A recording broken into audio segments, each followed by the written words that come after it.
Par une froide matinée de décembre, les membres de divers clubs spéléologiques de France et de Suisse se rassemblent sur la place de l'église pour se préparer à un exercice tout particulier.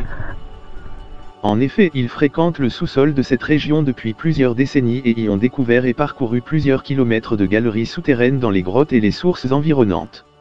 Mais aujourd'hui, ils veulent faire une descente dans le trou sans fond, qui est le reste fossile d'un puits, s'ouvrant à sa base, telle une plaie, dans la paroi d'une imposante falaise de calcaire, haute de plus de 200 mètres.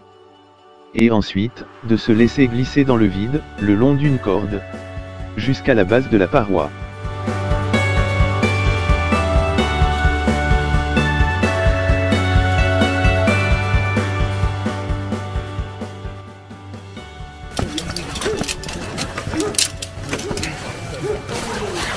Alors, prêt pour le Groenland? Prêt pour le Groenland.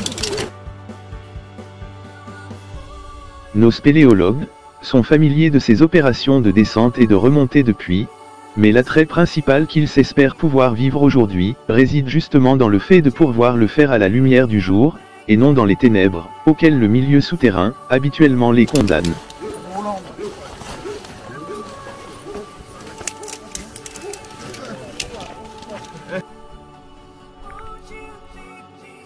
Mais tout d'abord, il leur faut équiper le sommet du puits, avec des ancrages fixés dans la roche, où ils puissent accrocher leurs cordes.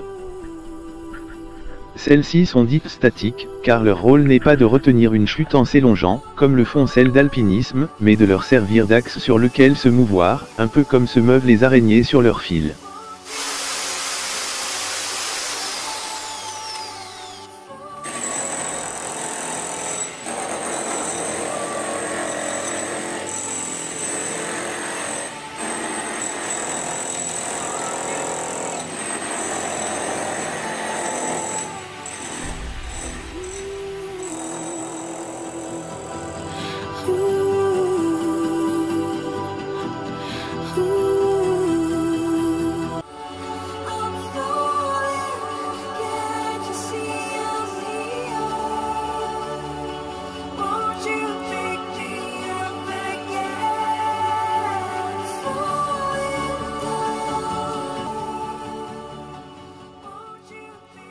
Pendant que les deux spéléologues chargés de cette tâche vérifient que tout a été fait dans les règles de l'art, et que les ancrages tiennent et qu'ils sont fiables, les autres spéléologues finissent de s'équiper dans le froid ambiant, froid qui est amplifié par le fort courant d'air qui remonte depuis les zones profondes de la falaise, à travers l'orifice situé à la base du puits.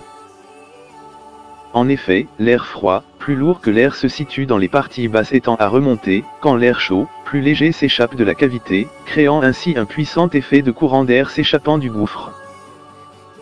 Un premier spéléologue, dont le rôle est en fait de fonctionner comme éclaireur, se glisse dans le trou sans fond et rejoint sans encombre, une trentaine de mètres plus bas, l'endroit où la cavité débouche dans le vide vertigineux. Mais arrivé à la base du trou sans fond, il constate que les branches d'un arbre qui a poussé dans les interstices de la roche rend la progression dangereuse. Car ces branches pourraient par leur frottement sectionner la corde. Et évidemment cela entraînerait, comme conséquence immédiate, la chute mortelle de celui qui aurait le malheur de se trouver suspendu dans le vide à ce moment-là. Le premier spéléologue s'applique tout d'abord, longuement, à chercher un moyen d'éviter l'arbre, puis il enlève les quelques branches mortes qu'il rencontre, mais constate que cela ne suffira pas. La solution idéale serait de pouvoir installer ce que l'on nomme en langage technique une déviation, mais le matériel nécessaire pour réaliser cette opération lui manque. Après avoir encore une fois considéré toutes les options techniques qui se présentent à lui, il décide, dépité, de ravaler dans son sac la longue corde de 200 mètres, et d'annuler la descente pour ce jour-là. Il remontera pour annoncer à ses collègues restés au départ du puits, que pour des raisons de sécurité, l'opération de descente le long de la falaise ne sera pas possible. Dans le monde de la spéléologie, il est fréquent de devoir ajourner ou interrompre des expéditions pour des raisons techniques, mais c'est justement cela qui fait tout l'attrait de cette activité, penser et réaliser des solutions pour contourner et maîtriser en toute sécurité la progression au-delà d'obstacles inattendus.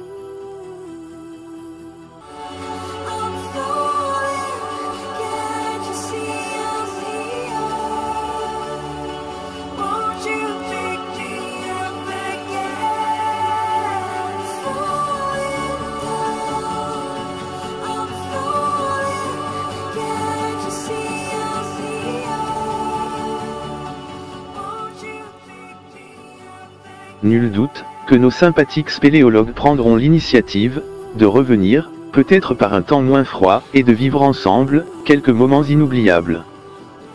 Car la spéléologie c'est avant tout le partage, et non la compétition.